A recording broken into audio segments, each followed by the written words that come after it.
Olá pessoal, na videoaula de hoje nós vamos abordar sobre os princípios gerais da antibiótico terapia, falar mais especificamente das características dos antibacterianos, certo? E discutir a respeito de um panorama geral envolvendo esta terapêutica, né? A terapêutica das infecções provocadas por bactérias, tá certo? Então vamos lá que eu preparei uma aula aqui em PowerPoint para a gente discutir a respeito. Bom, então vamos lá. Vamos falar sobre os princípios gerais da antibiótico-terapia ou a terapia antibacteriana.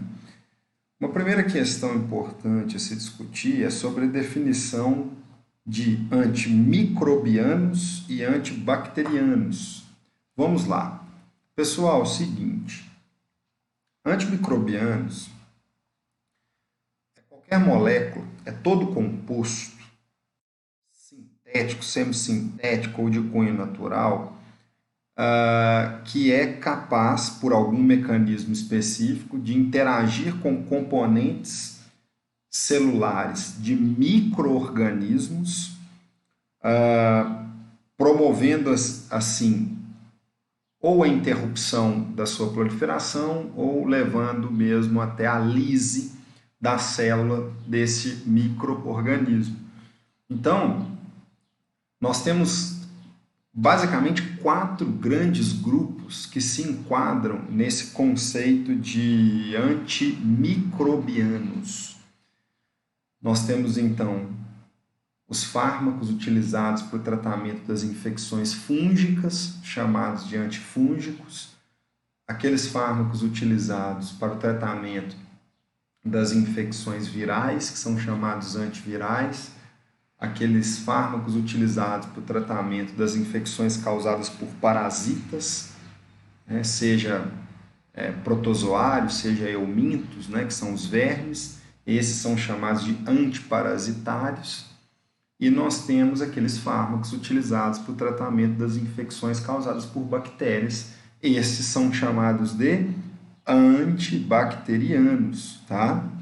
Os antibacterianos, então, são fármacos utilizados para o tratamento das infecções causadas por bactérias. Tá? O que a gente conhece como antibiótico é aquele antibacteriano produzido por algum micro-organismo. Ele é uma substância de cunho natural, digamos. Um exemplo clássico são as penicilinas. As penicilinas são produtos naturais, são substâncias produzidas por fungos do gênero Penicillium, que há muito tempo atrás foi identificado que eram substâncias que tinham um poder antibacteriano, então essas substâncias começaram a ser utilizadas como antibióticos. Tá? E nós temos também os antibacterianos sintéticos e semissintéticos químicos clássicos, né? Ok? Que não provêm diretamente de fungos, mas são trabalhados a nível de síntese laboratorial, de química farmacêutica, etc., para serem utilizados como substâncias antibacterianas. Ok? Então, essas definições elas são importantes. Na verdade, nós iremos abordar, além dos antibacterianos, sobre antifúngicos, antivirais e antiparasitários também, neste nosso tópico, né, de antimicrobianos. Todo antimicrobiano, ou pelo menos nesse quesito aqui, especificamente falando dos antibacterianos, nosso foco hoje é falar dos fármacos utilizados para o tratamento das infecções bacterianas causadas por bactérias, chamados então de antibacterianos, apresentam alguns parâmetros farmacocinéticos importantes. Na verdade, não são parâmetros farmacológicos, né? Vamos colocar no geral para que o entendimento fique mais fácil. Então, todos eles têm esses parâmetros aí apresentados para vocês. O que a gente chama de SIM, que é a concentração inibitória mínima, um outro parâmetro chamado de efeito pós-antibiótico, a potência, né, que pode ser bactericida ou bacteriostático, e um parâmetro chamado de espectro de ação. Rapidamente falando sobre esses parâmetros, né, vou explicar mais adiante, de maneira que vocês compreendam mais facilmente. Todo antibiótico deve ter, então, uma concentração inibitória mínima, ou seja, uma concentração mínima na corrente sanguínea para garantir a eficácia antibacteriana, tá certo? É como se fosse aquela ideia da concentração mínima para alcance de janela terapêutica mesmo, né? Só que para os antibióticos, os antibacterianos, a gente fala em concentração inibitória mínima, ou seja, um mínimo capaz de inibir a proliferação, o crescimento bacteriano. Esse é um parâmetro muito importante. O efeito pós-antibiótico, existem alguns fármacos antibacterianos que têm uma razão, uma relação concentração máxima e concentração inibitória mínima bem considerável, né, bem larga, digamos assim, e esses fármacos, mesmo quando eles alcançam uma concentração abaixo da concentração inibitória mínima, eles conseguem inibir a proliferação bacteriana. Isso é chamado de efeito pós-antibiótico, né, que eu vou falar mais na frente. A potência bactericida e bacteriostático. Bactericidas são aqueles fármacos antibacterianos que levam à lise, à morte da célula, né? Ao passo de que os fármacos bacteriostáticos são aqueles antibacterianos que inibem o crescimento, inibem a proliferação do micro-organismo. Tá? E o espectro de ação? O espectro de ação é como se fosse uma cobertura de micro-organismos que o fármaco apresenta, né? Todo antibacteriano tem um espectro de ação, ou seja, o perfil de micro-organismos que são sensíveis àquele fármaco, certo? Então, esses parâmetros são muito importantes para que a gente possa iniciar as nossas discussões sobre os antibacterianos.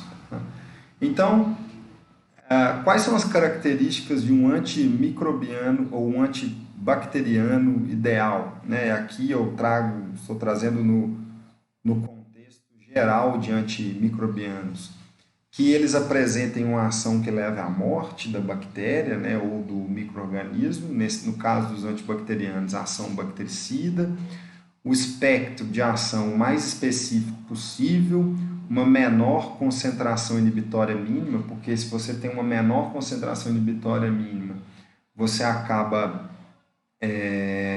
tendo uma menor chance de desencadear manifestações de toxicidade, né?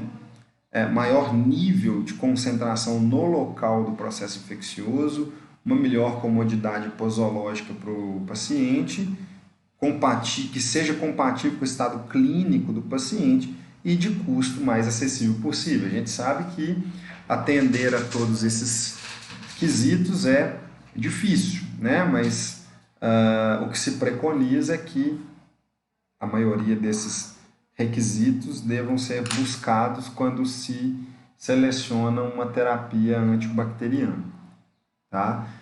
Bom, pessoal, os antibióticos, né, ou antibacterianos, eles são agrupados em classes, né? Existem alguns que não se fala em classe, né? Eles não têm uma classe específica, mas aqui eu apresento para vocês as principais classes de antibacterianos utilizados clinicamente. Nós temos as penicilinas, que são agrupadas em gerações, primeira, segunda, terceira e quarta geração, certo?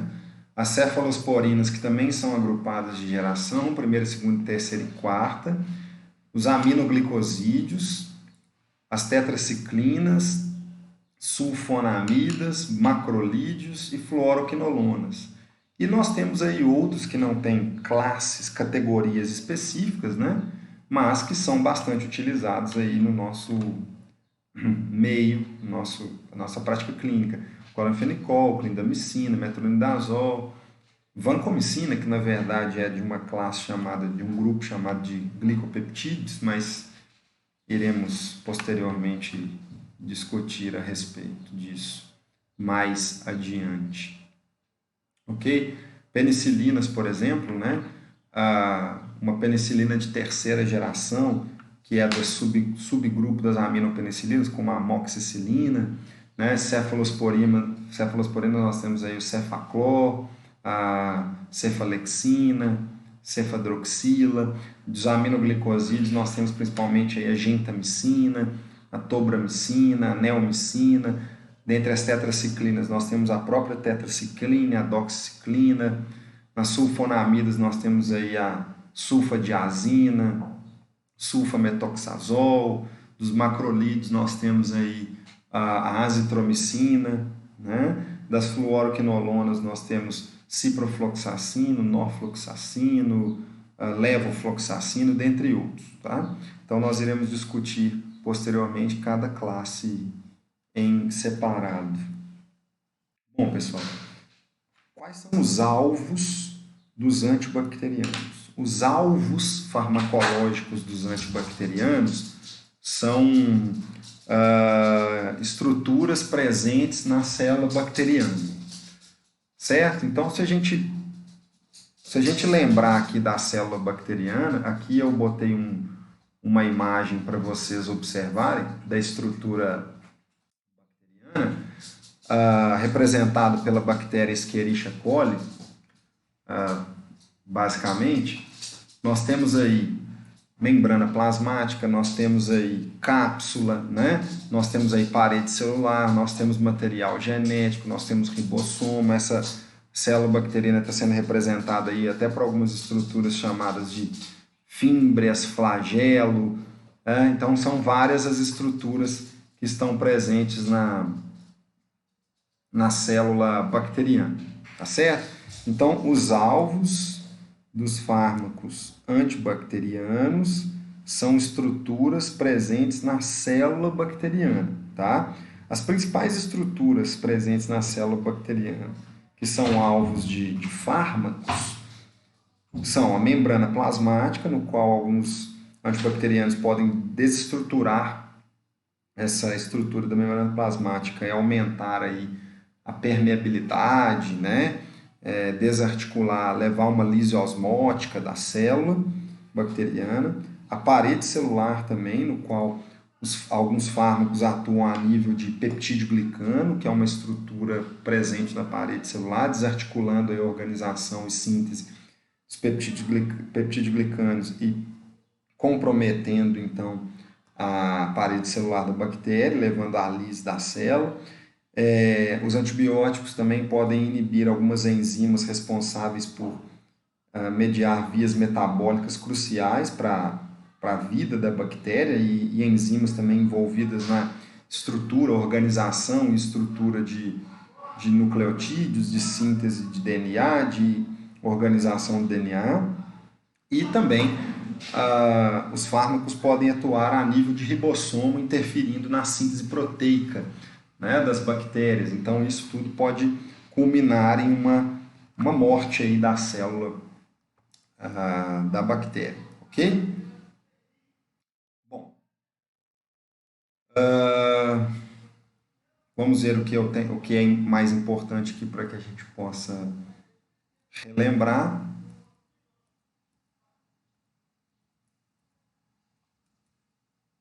Pessoal, vamos fazer uma pausa nessa videoaula, né, que já temos um tempo aí considerável sendo discutido.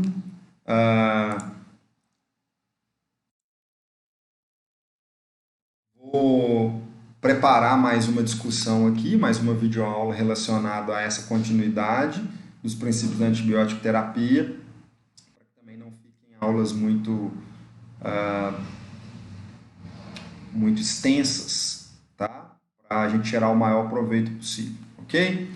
Bom, então, até a próxima videoaula, bons estudos!